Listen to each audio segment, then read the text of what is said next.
আসসালামু আলাইকুম। আপনাদের মাঝে আবার একটি নতুন রেসিপি নিয়ে হাজির হয়েছি। আজ আপনাদের তৈরি করে দেখাবো কচুরমুখী দিয়ে ইলিশ মাছের রেসিপি। কচুরমুখী দিয়ে ইলিশ মাছের রেসিপি এইভাবে যদি আপনি একবার রান্না করেন তাহলে কিন্তু সবাই আপনার প্রশংসায় পঞ্চমুখ হয়ে যাবে।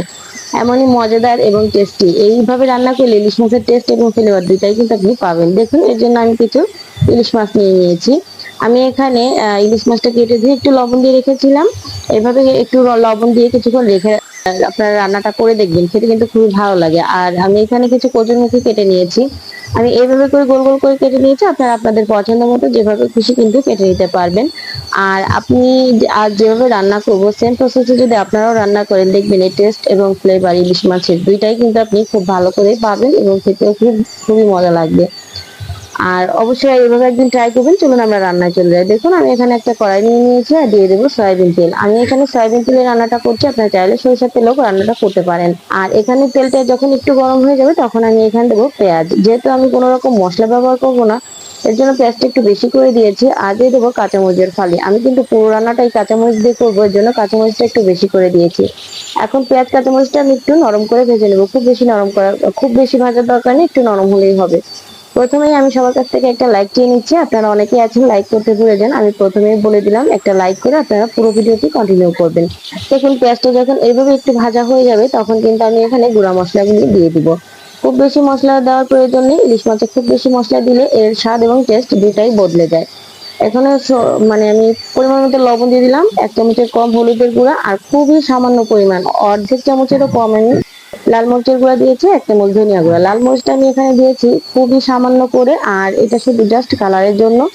আপনারা যারা কালার পছন্দ করেন তারা কিন্তু লাল মরিচটা দিতে পারেন, আর যারা পছন্দ করেন না তারা কিন্তু এটা স্কিপ করবেন। এখন এটাকে ভালো করে নেড়েচেড়ে কষিয়ে নিলাম। আর গুঁড়া মশলাটা যাতে পুড়ে না যায় এর জন্য আমি খুবই সামান্য পরিমাণে একটু পানি দিয়ে দেবো। পানিটা দিয়ে নেড়েচেড়ে ঢাকনা দিয়ে এটাকে একটু কষিয়ে নেবো যতক্ষণ না উপর থেকে তেলটা ভেসে আসছে ততক্ষণ পর্যন্ত। দেখুন 30 সেকেন্ডের ভেতর কিন্তু উপর থেকে তেলটা ভেসে উঠেছে। আর এইভাবে যখন তেলটা ভেসে উঠবে মনে করবেন আপনার মশলাটা কষানো হয়ে গেছে। আবার একটু নেড়ে চেড়ে দিলাম, আর যে মাছটা আমি এখানে কেটে রেখেছিলাম ওই মাছটা কিন্তু আমি এখানে দিয়ে দিচ্ছি। ইলিশ মাছটা আমি খুবই কম পরিমাণে একটু কষিয়ে নিব। দেখুন আমি জাস্ট মাছটা দিয়ে একটা পাশ 1 মিনিট আর অপর পাশটা আর 1 মিনিট, এই 2 মিনিটের মতো আমি এটাকে কষিয়ে নিব। দেখুন আমি একটু উল্টে পাল্টে দিলাম, উল্টে পাল্টে আমি ঢাকনা দিয়ে ঢেকে প্রথম যে 1 মিনিট ওই 1 মিনিট আমি এখানে কষিয়ে নিচ্ছি। অবশ্যই এভাবে ঢাকনা দিয়ে কষিয়ে নেবেন, সেক্ষেত্রে মাছটা খেতে খুবই ভালো লাগবে। দেখুন 1 মিনিট পরে আমি কিন্তু অপর পাশটা একটু উল্টে দিচ্ছি। এইভাবে উল্টে আপনারা যদি রান্নাটা করেন সেক্ষেত্রে কিন্তু ইলিশ মাছের খুব সুন্দর একটা টেস্ট এবং ফ্লেভার পাবেন। আরো 1 মিনিট পরে দেখুন ফিরে এসেছি। এভাবে কিন্তু 2 মিনিট আমি ভেজে মানে কষিয়ে নিয়েছি মাছটা। তেলে এবং মশলা ভিতরে কষিয়ে নিলে খুব সুন্দর লাগে খেতে। এখন আমি মাছটাকে তুলে নিব। মাছটা যেহেতু আমার কষানো হয়ে গেছে মাছটাকে তুলে নিতে হবে। এর ভেতর দেখুন আমি কিন্তু মশলা এবং তেল কোনটাই কিন্তু তুলিনি, শুধু মাছগুলো উপর থেকে তুলে নিয়েছি। আর এখন দিয়ে দেবো কচুরমুখী। যে কচুরমুখী গুলো আমি কেটে দিয়ে পরিষ্কার করে নিয়েছি ওইগুলো আমি দিয়ে মশলার ভিতরে ভালো করে কষিয়ে নিব। এভাবে কষিয়ে নিবেন। মাছ এবং কচুরমুখী একভাবে কষাতে গেলে কিন্তু মাছটা ভেঙে যাবে। যেহেতু ইলিশ মাছ, ঢাকনা দিয়ে ঢেকে আমি 5 মিনিটের মতো কচুরমুখীটা কষিয়ে নিয়েছি। এই 5 মিনিটে কিন্তু কচুরমুখীটা খুব সুন্দর করে কষানো হয়ে গেছে। দেখুন নিচ থেকে একদম তেল ভেসে উঠেছে। এইভাবে যখন কচুরমুখীটা কষানো হয়ে যাবে তখন আমি এখানে দিয়ে দেবো পরিমাণ মতো পানি। আপনারা আপনাদের পরিমাণ মতো যেভাবে আপনাদের পছন্দ সেভাবে কিন্তু পানিটা দিয়ে নিতে পারেন, যাতে কচুরমুখীটা পুরোপুরি সেদ্ধ হয় ঠিক এইভাবে। আমি আমার পরিমাণ মতো পানিটা দিয়ে দিয়েছি। আর এখন আমি এটাকে ঢাকনা দিয়ে ঢেকে রান্না করবো হাই হিটে 5 মিনিট। এই 5 মিনিটের মধ্যে দেখুন তরকারিতে বলক চলে এসেছে। আর এই যে বলক চলে এসেছে এখন আমি আগে থেকে তুলে রাখা মাছগুলো এখানে দিয়ে দিচ্ছি। এতে করে কচুরমুখী এবং মাছ দুইটাই খুব ভালো করে ফুলফিল সিদ্ধ হয়ে যাবে আর খুব খেতেও ভালো লাগবে। এখন আমি মাছগুলো একটু সাজিয়ে দিলাম, সাজিয়ে দিয়ে আবারও ঢাকনা দিয়ে ঢেকে এটাকে রান্না করব হাই হিটে 5 মিনিট। ইলিশ মাছ খুব সময় নিয়ে রান্না করবেন না, খুব বেশি সময় নিয়ে রান্না করলে ইলিশ মাছের টেস্ট এবং স্বাদটা কিন্তু নষ্ট হয়ে যায়।